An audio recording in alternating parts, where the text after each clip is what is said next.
All right. Hey guys, this is Kurt Orzek with you again from the badpennyblog.com. It's my website. I'm a longtime music journalist, and started about a year and a half ago running a series called On Tyranny that, if you're watching this video, you might already be aware of. I interview artists about how the fascists take over in this country and the authoritarian ism that's continues to be on the rise is affecting artists and both on a creative level, but also on a personal level too. So I'm really happy that you clicked play, and I hope you enjoyed the conversation that I'm going to be having with a very special guest, Roger Herrera, and he's with an awesome band called Voidhämmer, and actually I didn't know you guys were like I don't even know if I want to say politically aware, but I fell in love with your music first, is what I'm trying to say. So it's a real honor to be able to talk with you, and thanks for joining us. Um, so congratulations first of all on the uh, the new record which came out on January 9. Is that right? Yeah, thank you. Yeah, we put it out through Caligari Records. It was just like a little four song EP demo that we had put together over the past year. Yeah. Cool. We originally were like in a band called Karst, and then that kind of like fizzled out, and so we decided to just stay as a trio and write new music and take it into a different direction. Right on. What was the other band's name? Karst, Karst. Okay. It sounds kind of familiar. Did you guys put out a few records? Yeah. We had a few. Yeah. Yeah. Okay, cool. What's it like going from uh, quartet to a trio? What are the pros and cons? I feel like it's like a little tighter as far as there's only two other people that we have to communicate with and just and yeah it just sound wise we have to like play with it a little bit more as far as like trying to figure out because there's no second guitar, so we have to figure out how that's gonna um, play into a factor in a live setting, and so we've tried to like uh, compensate for that. Yeah. Um, yeah, I could see how that would be a bit of a challenge, but probably a welcome challenge. Every band has to kind of evolve over time to stay interesting. Mhm. Right. And you play bass and do vocals as well, right? Or Correct. Yeah, okay, yeah. right And on. then our guitarist, Mike, he plays and does vocals, and then our drummer Shane is also in the band. Yeah. Yeah, right on. Um, you guys have this is Caligari's website. I don't know if I was too familiar with Caligari before you guys. How did you hook up with them? We've not. I mean, he's been around for quite a while. He's been just putting out DIY stuff that he just self like finances and stuff, and he's honestly like really cool. Like it's all just like handshake agreement. Like this is what it is. He's very transparent too. This is what it is. This is what'll happen. Like, and so it's a very positive partnership. Yeah, right on. Yeah, I think people forget a lot of times that it didn't used to be that way. Like, I mean, Mhm, it used to be really hard to find a label that was special enough to even grant like a 50-50 deal, you know? mhm. So that's cool. So it sounds like you don't have anybody really reining you in terms of creative expression or what you want to say. No, absolutely not. And I mean, we sent him the demo and EP, and he listened to it, and just off that, he really liked it and wanted to put it out. Awesome. Yeah. Yeah. What do you and we will get to the main topic of conversation here for a second, but I just had a few questions because I'm again genuinely falling for your music. What did you feel like was the greatest strength of the band going into the recording of you know this latest effort, this four track EP? I think our greatest strength going into recording was we all had played with each other for a really long time. Mhm. And I feel we have a sort of cohesion that like even if we like took the music into a different sound, we're still so kind of like in sync with each other that like playing wise, taste wise, it's all just lining up. And there's not really much like overthinking as far as like uh having to play something or like shoot an idea and stuff like that because we're like we've been playing together for so long it's just become second nature. Yeah. How long have you been playing together, would you say? A few years now, like probably since I think Mike joined the band in 22 Hmm. and then Shane joined shortly thereafter. um so we've been at it for a while, and then I think just like when we added Shane, uh our cohesion really tightened up. We Mm. started practicing a lot. We got really tight, like in Karst, and then when we started Voidhämmer and I was writing like Voidhämmer riffs and stuff, it just came about naturally. Yeah.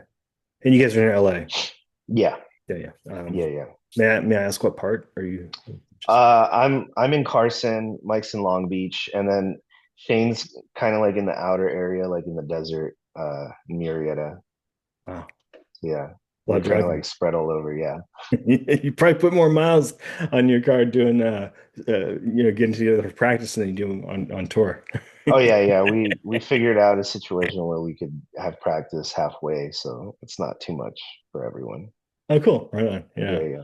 yeah. Um, I was just thinking when you're saying before, like, you know, your sound comes so natural to the three of you. And I was just thinking of like, you guys being introduced in like a lounge act setting, like, here's Voidhammer, and you're saying, Yeah, we can't change, man. We can't change our sound. yeah. Um, well, cool. So yeah,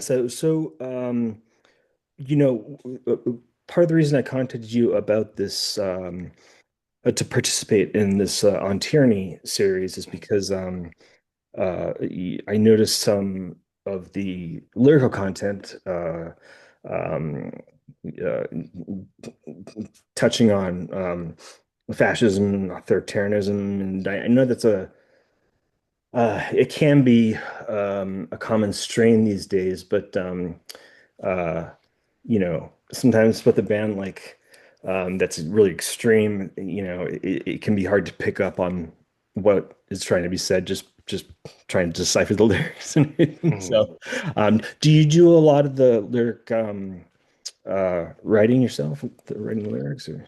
Not necessarily. It's more of a collaboration between me and Mike.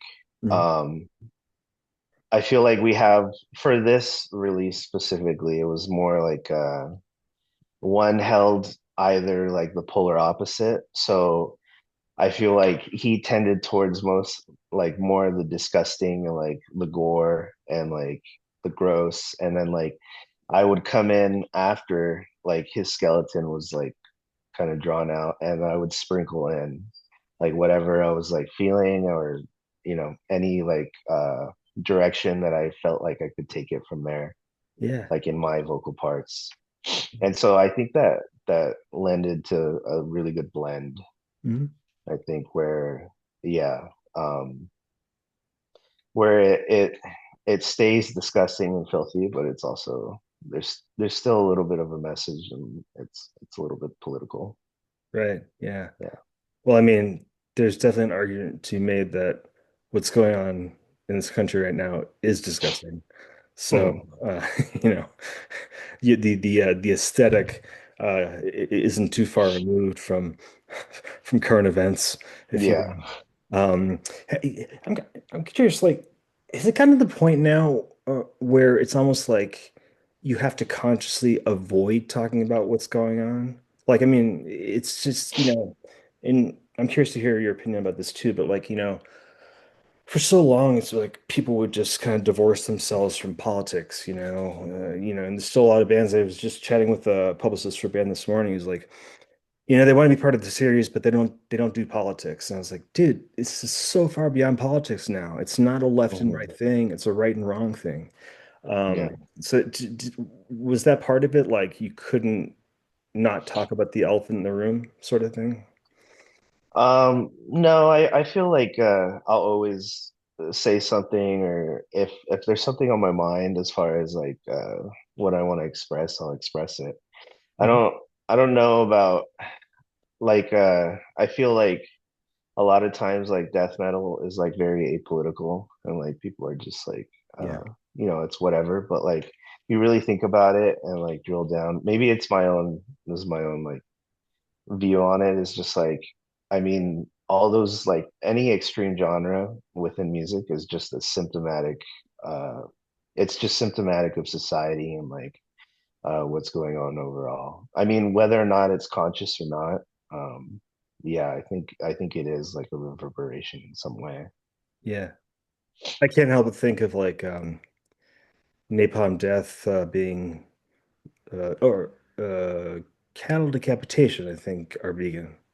Hmm. I think, and Napalm Death talking about, I think they're vegan too, actually, but Shane Embury, I think. So yeah, I can see that. So this EP came out in January, which leads me to ask, when did you record it? Was it last summer or? It was around, I want to say we recorded it in July. Mhm. And then just through like we were busy playing shows and everything else, and then with Caligari's release schedule, Yeah. we decided we'd just put it out first thing of the year, and it worked out. Yeah, because I still had to make all the art and everything else for it, and have my friend help out on it. Oh, you do the art? I made the collage, and then my friend Eric he buttoned it up in Photoshop as well. Cool. Yeah, Yeah, it's really badass, man. thank you. You know, and it's got a really cool, like, kind of comic booky quality to it, sort of, but Hmm. but um, but it's also just captivating. I mean, is it pencil? I usually don't ask about artwork, but like, is it mostly pencil, or did you do it through computers or? Yeah, I just what I ended up just doing is I'd find different pictures and stuff, and like go on like Nightcrawler. Uh like there was a Nightcrawler Instagram that I pulled some of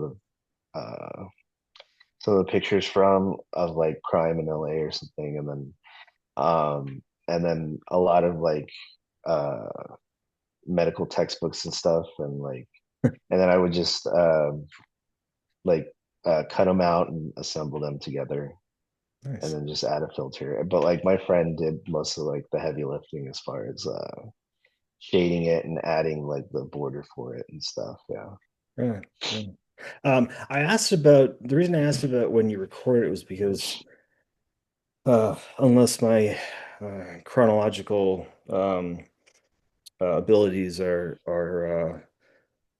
mistaken, wasn't it around the same time? If you're talking June, July of last year, wasn't it around the same time that ICE came into LA? Hmm. Yeah. We weren't around at that time because we were just in slow recording those for like a little weekend. But I remember, yeah, I was like in Paramount.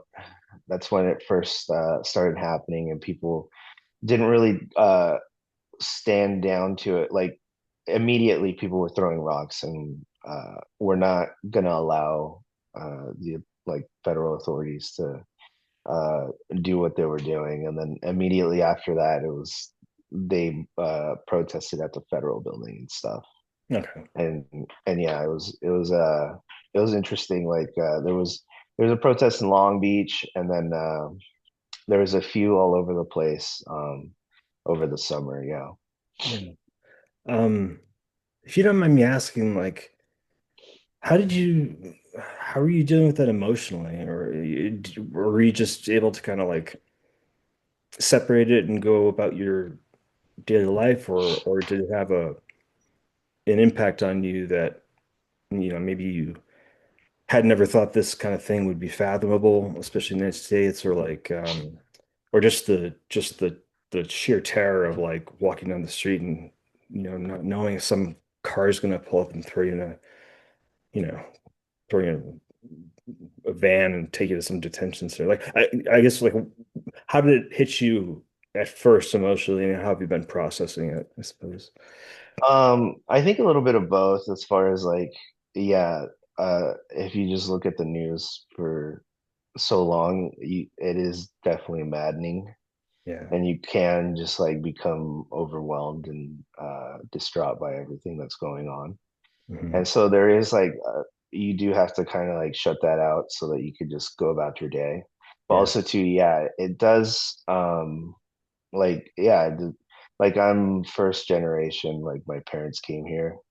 And so, so I've had like an oral history about, what it was like to get here, and what it was like to like, just deal with living here during that time, and and how much that translates into like success for me, and like you need to like uh do well so that our sacrifices are therefore like fulfilled, in a Yeah. way.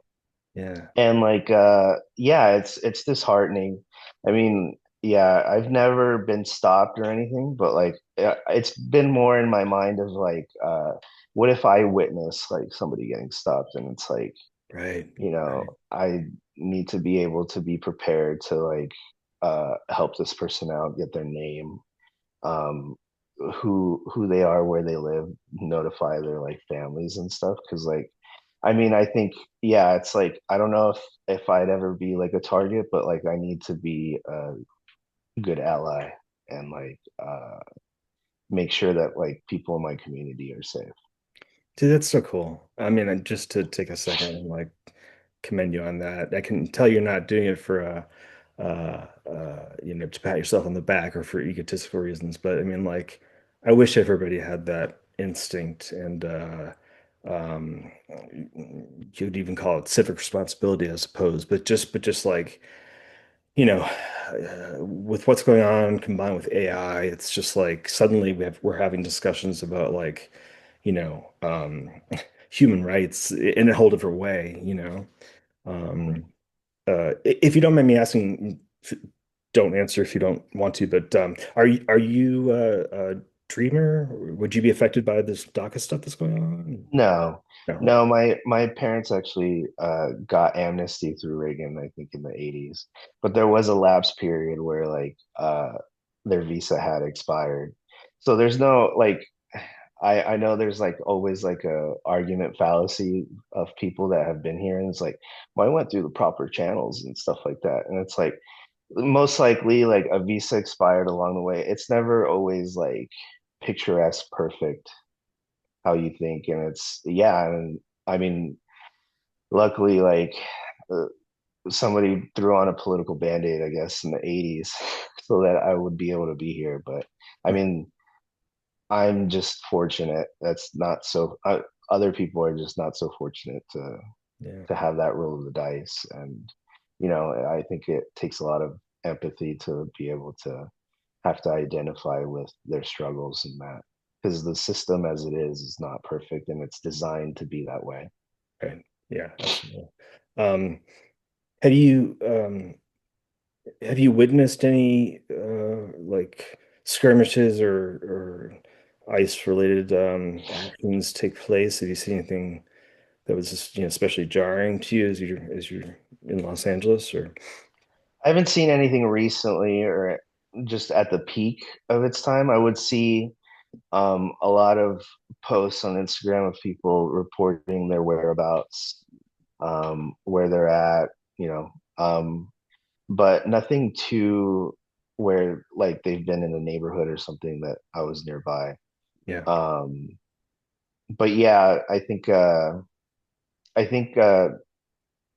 after everything that's happened over the summer, they yeah, realize that it's just not going to be easy to do what they want here, right, and so they've right, targeted other areas that they deemed fit to do what they wanted. Yeah. Yeah, I think if I'm not mistaken, I went LA, then Portland, then Chicago, then Minneapolis, I think. Hmm. Yeah. Hmm. And how cool is it to see, Minnesotans respond in the way they did? I mean, Oh to yeah, me, absolutely. And yeah, unfortunately, like, yeah, it's like, yeah, the unfortunately, like the community bands together, like over tragedy, right. like, and that's initially what happened. And yeah, it's absolutely disgusting what happened in Minneapolis, and like, it's a tragedy that like, that could happen in a community Yeah. that but I also too, I'm not, I don't rule it out for the federal government to do that. Yeah. Yeah. Yeah.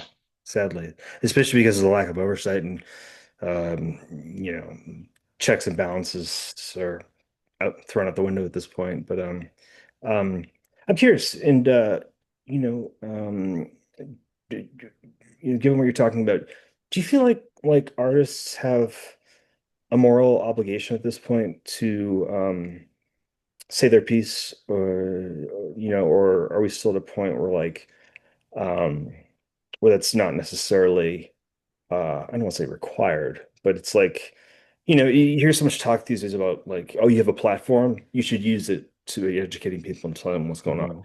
Do you feel like, do you agree with that? Do you feel like musicians have that responsibility too? Or? I think that's entirely like on the musician and or group. Um, Yeah. I don't know. I feel like, if you're being pushed in that direct, or like if your art and your heart is taking you that way, then yeah, then go for it. But also Right. too, it's like, I think, there needs to be art for other than like political sake sometimes. Mhm. Sometimes there needs to be like an expression of joy and or sadness that isn't necessarily tied to a political theme. And I think those are very valid as well. Yeah. Um, but like, just like with any entertainment, nowadays, it's all being like it's being used to wash whatever politician or administration is currently here. If it's not sports, it's music, and it's not music, it's something else. But Sure. yeah. Yeah. It's sort of almost like a moving target for them or something like they're, yeah, like you're saying, like, I mean, Super Bowl, for example, they were had all these plans to have ICE agents at the Super Bowl, and that never really came to fruition. And Hmm. it seems like a good deal of it is bluster. But then there are serious um, actions that the federal government is taking. I mean, the idea of sending somebody to a third country that they've never visited is fucking insane. Yeah. Um, you know, um, and I agree with you. I kind of go back and forth on it myself. But you know, if if artists do feel like in order to fit in with their genre or peers that they have to say something, fans have a pretty good BS detector, and if it's not authentic, it's kind of like, what's the point in a way? And it can also fall into tokenism too, right? Where Hmm. you're just kind of saying something because it's expected. Yeah. Um, so can you maybe like, you know, talk to me about I guess you kind of already did when you were speaking about you're just instinctually um uh readying yourself to be a good citizen and help people out, and that you really want to uh, do what you can as far as protecting humanity goes. Um, but but along with that, do you think was there a certain point where where a switch kind of turned that made it all the more real than it had been before for you, or Mm, no, I mean, I feel like, nothing's really a surprise to me as far as like politics in the US. yeah, Um, I mean, yeah, like, uh, I was kind of expecting for the current administration to get voted in, just because, Yeah. yeah, there was a lot of apathy and just not a good candidate to like oppose him. Plus, also too, I think I don't know. I think yeah, I kind of expected it though. Like Mhm. I don't really like I don't know. The American people like have kind of chosen their I mean, obviously like it's hard to like reconcile like yeah, people don't want they had a different view as far as like what was going to happen and they Mhm. voted for their wallets and because of that like normal people are being hurt and or like targeted by this administration because of that. Yeah. It kind of affirms in a way all the generalizations about Americans that you don't want to be true. Yeah. They kind of are this individualism, yeah. And like yeah, it's almost like an indoctrination of just like or an indictment, excuse me, of like I mean, yeah, I'd like things to be cheaper. Like I want my groceries to be cheaper. I want to be able to like survive.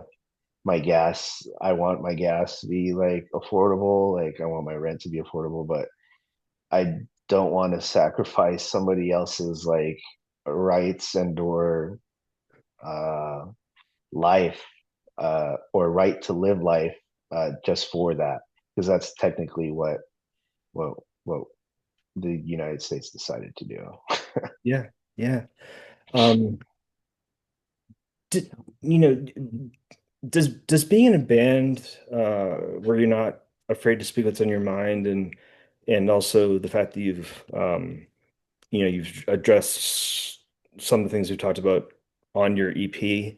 Um, did you feel did you feel a sense of I don't want to say courage because um that might be puffing up your own ego too much, but did you almost feel like a sense of relief that you can kind of get that out there?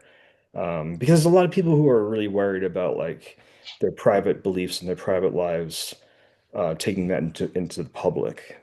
But does it feel good to be able to like say what you believe in an artistic form, especially, you know? I think it's more I've never had like a problem expressing myself as far as like with art. Um I don't think people can misconstrue who I am. Like I'm covered in tattoos and like I wear band shirts. Like Mhm. uh it's already like just my appearance alone like puts me in like a demographic where people are just like automatically assuming things about me. But yeah, it's I think it's just a natural step for me is just like I want to talk about the things I want to talk about, like music and stuff. And Yeah. um I'll never stop like you know, putting what I wanted what I'm feeling down like on lyrics or like in art and stuff like that. Yeah. Yeah. Um, and something else I hear a lot of artists say is that they don't want to talk about certain issues for fear of alienating part of their fan base or dividing their fans. Was that ever a topic of debate or conversation in your band or no? Not really, just because like we had played shows and there really was there's no like fan base for other than what we were gonna originally like put out. Right. And I mean like yeah, like our biggest supporters and stuff were our friends and the music's good and like the message is good as well. So it's twofold thing. Sure. Are you planning to try to tour this year? Yeah, I think we have plans to hit the East Coast, I think, eventually over the summer. Okay. And then yeah, hopefully we could start touring a little bit more and getting out there. Cool. Can I quickly grab my charger? Mhm. I'll be right back. Back on. Um, in addition to touring, do you have designs on writing and maybe even releasing this year a full length, or how's it looking? We're currently writing new songs. I think we have like about three songs going so far that we've just added to the set. Nice. So yeah, we have designs to like keep writing, and I'm hoping by the end of the year we'll be in the recording studio to like get an album out. Sure. Yeah. Just a couple more questions. Mhm. I don't know if you're familiar with the Timothy Snyder book on tyranny. Uh, Mhm. Sort of become this little, almost like a Bible for the resistance. But one of the topics he brings up is like, you know, um, don't obey in advance. Like if you are worried about fascism or getting targeted, one of the worst things you can do is capitulate before it actually happens. We saw Mhm. that happen with law firms and colleges last year. Um, does it ever cross your mind that maybe you're not talking about something just because um, it's easier not to open that can of worms, or does that not cross your mind at all? It doesn't really cross my mind, mainly because like uh, music, this band, and art is like a hobby for me. Hmm. I'm not making any money off of this, so it's like, uh, yeah, there's like a like for those law firms and schools and everything else that like capitulated, it's because there's money involved, and you can't stop the pipeline of money that they want. And but I have no like uh there's no money on the line for me or anything like that. So it's like, um, yeah, I just put out what I want, and um, you know, uh, make sure that it's like good art. Yeah, sure. Um, so I have time for one more question for you, and um, it is where do you think this is all headed, and how do you think that this horrific chapter in American history, which isn't to say that there haven't been others, but how do you think that this all might end or not end? I'm not entirely sure. It looks like it gets like it needs to get worse before it gets better. Probably, who knows? I mean, the current political climate is a mess, and I don't know. Looking back on history, it looks like this might be like a era for the United States comparable to like the Troubles, maybe. Yeah, And but I don't know. I don't know where politics is heading. But I think it's just more important to focus on your community and those around you that you can immediately affect. Because like the rich and powerful will always have like their machinations and yeah, always be scheming about whatever's next. But like, I think it's more important that like your immediate community is something you can actually affect, like the here and now. yeah, sure. Um, Well, cool, man. I really admire what you're doing, what you guys are doing. Love your music, and I'm excited to see what comes next with you guys. I really appreciate you taking the time to talk to me about all this. I consider anybody who's willing to do so to be brave. So, it's been a real pleasure.